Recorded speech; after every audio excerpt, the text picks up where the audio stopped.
말씀 보시겠습니다. 오늘 함께 보실 말씀은 예레미야 애가 1장 12절에서 17절까지의 말씀입니다. 예레미야 애가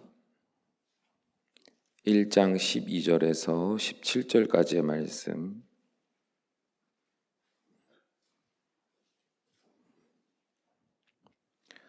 우리 한 목소리로 함께 읽습니다. 지나가는 모든 사람들이여, 너희에게는 관계가 없는가? 나의 고통과 같은 고통이 있는가 볼지어다. 여호와께서 그의 진노하신 날에 나를 괴롭게 하신 것이로다. 높은 곳에서 나의 골수에 불을 보내어 이기게 하시고 내 발 앞에 그물을 치사 나로 물러나게 하셨으며 종일토록 나를 피곤하게 하여 황폐하게 하셨도다. 내 죄악의 멍에를 그의 손으로 묶고 얽어 내 목에 올리사 내 힘을 피곤하게 하셨으며 내가 감당할 수 없는 자의 손에 주께서 나를 넘기셨도다. 주께서 내 영토한 나의 모든 용사들을 없는 것 같이 여기시고 성애를 모아 내 청년들을 부수시며 처녀딸 유다를 내 주께서 술틀에 밟으셨도다. 이로 말미암아 내가 우니 내 눈에 눈물이 물같이 흘러내리며 나를 위로하여 내 생명을 회복시켜 줄 자가 멀리 떠났음이로다. 원수들이 이김에 내 자녀들이 외롭도다. 시온이 두 손을 폈으나 그를 위로할 자 없도다. 여호와께서 야곱의 사방에 있는 자들에게 명령하여 야곱의 대적들이 되게 하셨으니 예루살렘은 그들 가운데 있는 불결한 자가 되었도다. 아멘. 오늘 우리가 함께 읽은 본문은 남유다가 바벨론에 의해 많은 백성이 죽임을 당하고 포로로 끌려갔을 당시 예루살렘에 남겨졌던 예레미야가 지은 민족의 애가 곧 애곡의 노래 중 일부분입니다. 그는 이 비참한 참상의 원인이 하나님을 향한 남유다 백성의 완고한 죄에 있음을 고백하며 작정하신 하나님의 징벌이 얼마나 고통스러운지를 적나라하게 표현하고 있습니다. 그 표현들을 살펴보면 하나님은 높은 곳에서 나의 골수에 불을 보내셨고 또 내 발 앞에 그물을 치셨으며 죄악의 멍에를 내 목에 올리셔서 내 힘을 피곤하게 하셨고 내가 감당할 수 없는 자의 손에 나를 넘기셨다고 고백하고 있습니다.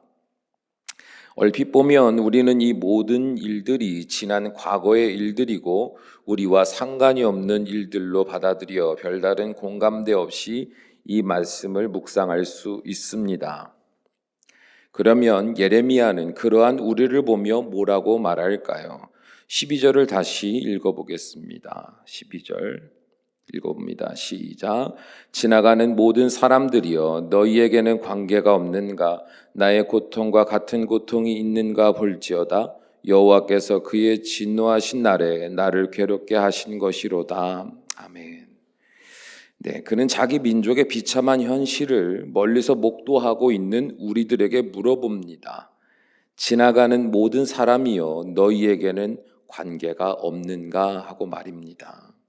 물론 이 문장의 원어적인 의미는 이 고통이 얼마나 아프고 처절한 것인지 바라보는 너희는 도저히 상상도 못할 것이다 라고 말하는 의미로 사용된 것이지만 저는 오늘날 한국어로 해석된 이 번역이 오히려 성경과 우리의 실존을 이어주는 질문처럼 들렸습니다.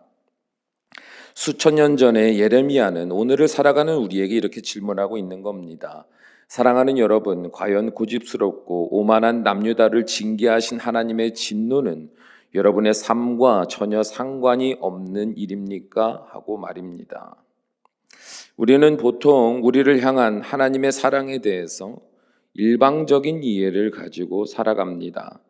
곧 사랑의 하나님은 나의 아픔을 치유하시고 나의 부족함을 채우시며 나에게 복을 주시는 하나님으로만 믿으려고 하지, 반대로 멸망의 길로 내달리는 우리를 막아 서셔서 멈추게 하시고 포기하게 하시고 기다리게 하시고 다시 배우게 하시는 하나님은 잘 믿으려고 하지 않습니다. 자녀를 키워보신 부모님들은 자녀를 사랑한다는 것이 무엇인지 잘 알고 있을 겁니다.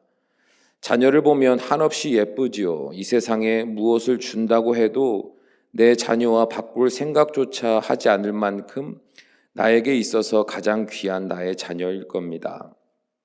하지만 동시에 그렇게나 사랑하는 내 자녀이기 때문에 모순되게도 우리는 자녀를 슬프게 해야만 합니다.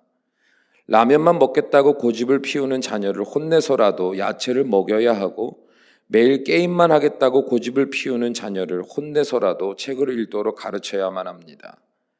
하루 종일 축구만 하겠다고 고집을 피우는 자녀를 혼내서라도 서늘한 그늘에서 쉬게 해야만 하며, 미워하는 친구를 욕하고 때리는 내 자녀를 혼내서라도 화해와 용서를 살아내는 자녀로 가르쳐야만 합니다.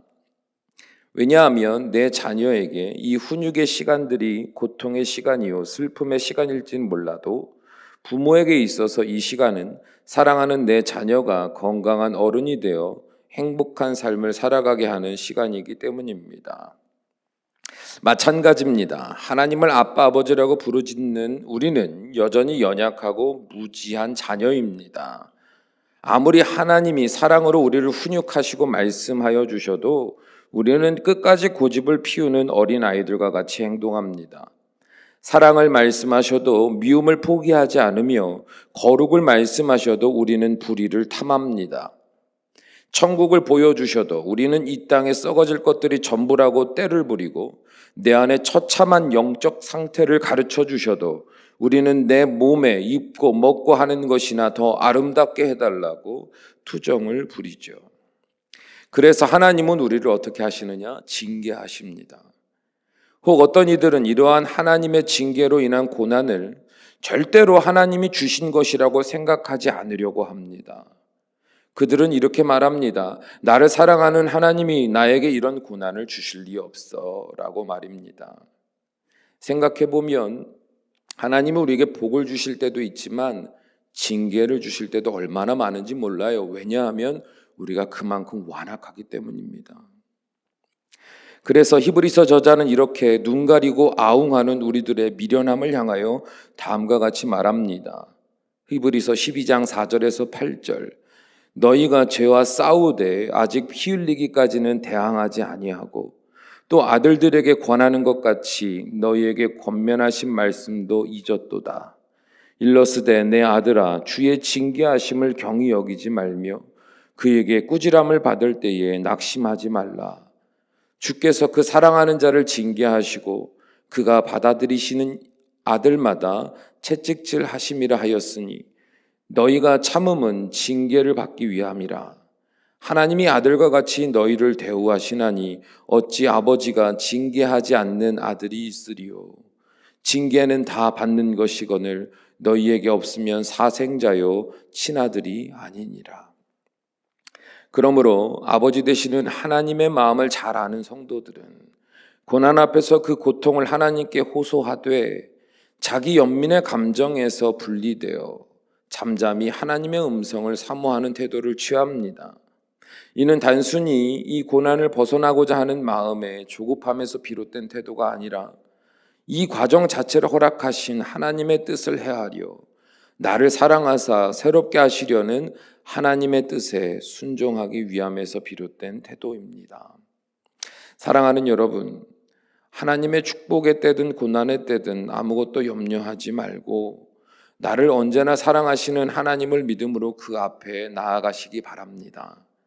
결국 우리가 살아가는 모든 순간들은 하나님의 은혜 안에 있는 시간들입니다. 그러므로 지혜로운 자와 같이 겸손히 하나님의 음성에 귀를 기울이십시오. 그러면 반드시 하나님은 이 모든 과정에 담아두신 하나님의 사랑의 마음을 깨닫게 하실 것입니다. 그뿐 아니라 반드시 감당할 힘을 주실 것이며, 더 나아가 이 모든 고난의 때에 잃어버렸던 모든 것들보다 더 풍성함으로 회복시켜 주셔서 하나님의 뜻대로 사는 기쁨이 무엇인지 여러분에게 확신케 하시리라 믿습니다. 기도하시겠습니다. 사랑과 은혜가 충만하신 우리 아버지 하나님,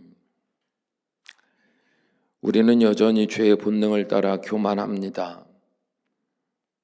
스스로 완전하다 생각하여 하나님께서 우리로 가르치시는 것을 받아들이려 하지 않고 오히려 하나님께 반문합니다. 내가 무엇을 잘못했는가? 나에게 틀린 것이 무엇인가? 왜 나에게 이런 고난이 있는가 하고 말입니다. 주여, 세상에 그 어떤 인간이 스스로 완전하다 말할 수 있으며 스스로 나는 틀린 것이 없다 자신 있게 말할 수 있겠습니까? 간절히 구하옵나니 하나님이 사랑으로 우리를 훈육하시고 징계하실 때 그 사랑이 하나님의 마음을 헤아려 알게 하여 주사 겸손히 엎드리게 하여 주옵소서. 왜 나에게 고난이 있는가? 자기 연민에 빠져서 자기 감정에 빠져서 허우적거리지 않게 하시고 겸손히 고개 숙여 주여 말씀하소서 종이 듣고 순종하겠나이다 하는 마음으로 기도할 때 아버지께서 애통함으로 이 시간을 함께 걸어가시는 그 이유, 우리에게 이 때를 허락하신 하나님의 그 마음을 깨닫게 하여 주사 우리로 하여금 감당하게 하시고 변화되게 하시고 새롭게 하셔서 하나님이 왜 이런 시간을 주셨는가 결국 깨닫게 되는 놀라운 은혜의 때를 만나게 될 줄로 믿습니다. 그러므로 지혜로운 자와 같이 늘 하나님께 무엇을 구하거나 내가 하나님을 위해서 무엇을 하게 이런저런 것을 달라 말하기 이전에 주여 나에게 주신 이 고난의 때가 무엇을 위한 것인가 하고 겸손히 묻게 하여 주셔서 하나님과 동행하는 기쁨이 무엇인지 깨닫는 우리의 삶이 되도록 축복하여 주시옵소서. 예수님의 이름으로 기도합니다. 아멘.